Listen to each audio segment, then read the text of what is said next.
Matthew, everyday audiophile, music lover, beer enthusiast. Let's hope this doesn't explode on me since I just shook it a little bit. Oh, I think we're safe. A little bit. So, it's been about a month, but I think it's about time to talk about Southwest Audio Fest. I've took a lot of notes, and it's really just taken me several weeks to think about what I heard. That is one carbonated beer. We're just going to let that sit for a sec before we talk about it. You know, after I sat back and read my notes and thought about what I heard across these 64 rooms, I thought it best to split them into several categories. There was the obviously favorite room full stop, that is regardless of price. The favorite room for price, you could think of this as best value. The surprise room, which one I didn't think I was going to like going into, but I ended up loving. The not my cup of tea room, so this would be gear that should sound really good, is really high end, but it just didn't fit my music taste, what I like to hear out of a system.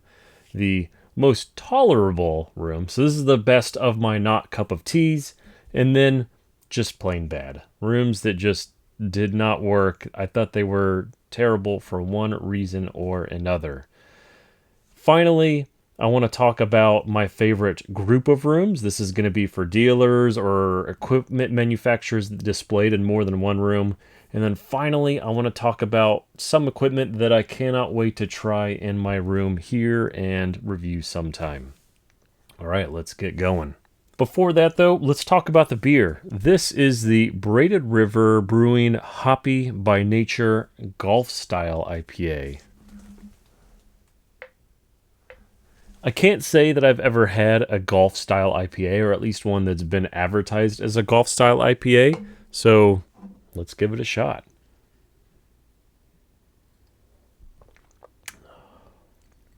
I'd say that's somewhere between a hazy IPA and what you consider a more bitter West Coast IPA. It's pretty nice. I think this is going to be a winner. All right, I want to go through these rooms in reverse order. So we're going to start with the just plain bad. I have my phone here because I have some of my notes. I don't want to mess up the manufacturer names. You know how it is. For just plain bad, there was really one room that stood out for me, and this was the classic audio loudspeakers. I'm a bit torn to say this because when I walked in, they were playing tape, and they were playing tape exclusively, and it sounded like a bunch of people were having a grand old time.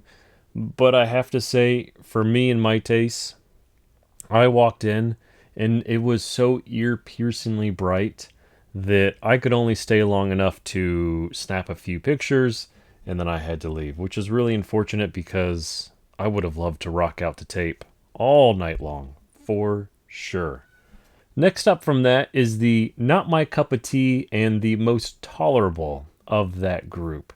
So, unfortunately for me, every room that I went into that had the von Schweikert speakers, it just wasn't my cup of tea. The tweeter that they used was always just a little bit crisp, a little bit too hot and that high end for me. And so unfortunately, every time I came out of a von Schweikert room, my ears were always toasted a little bit. Whenever I went to the next room, I just felt like I was losing those highs because they got burned so bad in those von Schweikert rooms. I'm sure the speakers sound great, and when I look at the mids and the lows in my notes, they did. It was super detailed, a lot of micro dynamics and micro details, but it was the tweeter that just killed it for me, and I could not.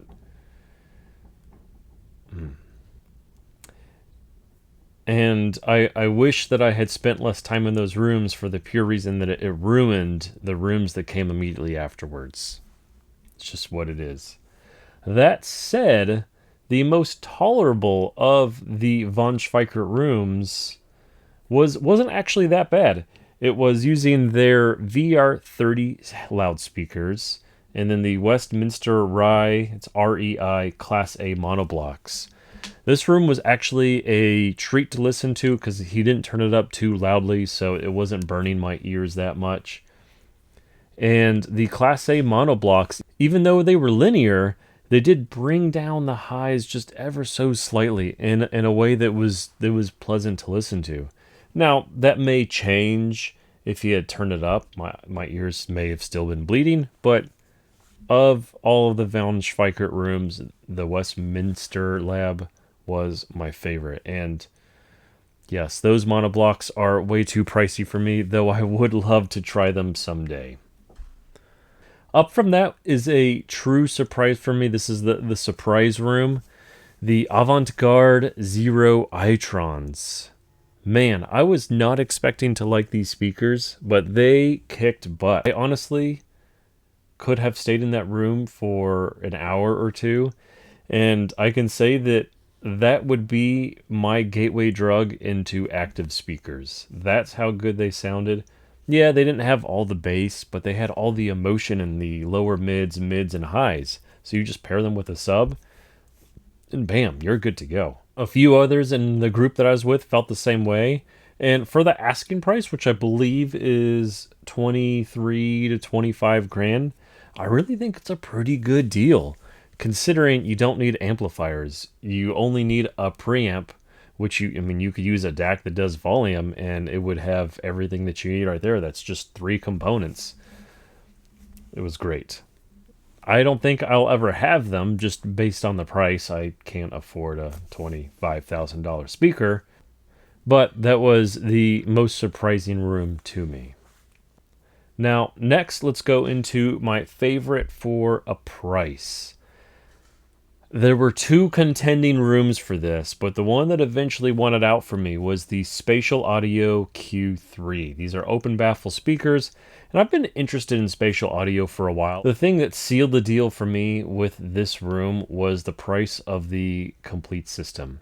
For the preamp, the push-pull 300B monoblocks, and the spatial audio speakers, 25 grand. Maybe 30 if you included upgraded tubes and whatnot, but that sound was unbelievable for the price and easily bested some of the systems that were 10 times the price. It's true. That's just what it is. With that said, though, the best system full stop for me was the Songer Audio S2X.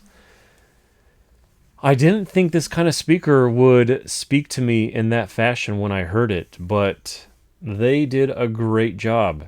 It was so emotionally engaging, so lovely to listen to. Yeah, it didn't have all of the details of some of the bigger speakers that are using ceramic cones, but it was just a pleasing speaker to listen to. It's hard to describe except for that. The bass was nice because of the passive bass driver, and even though it didn't have a tweeter, it sounded great. That's all there really is to it.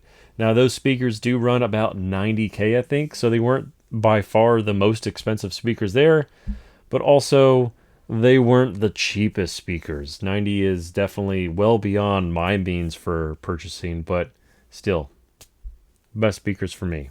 Finally, I want to talk about my favorite group of rooms. So this is the manufacturers or the dealers that had multiple rooms that they were displaying. The 2 of note for me, because they are somewhat in the area, is Scott Walker Audio, out of Keller and out of Anaheim, California, and Reference Analog. This is out of Oklahoma. Of those 2, now there were other rooms, but of those 2, these are the ones that had the most rooms.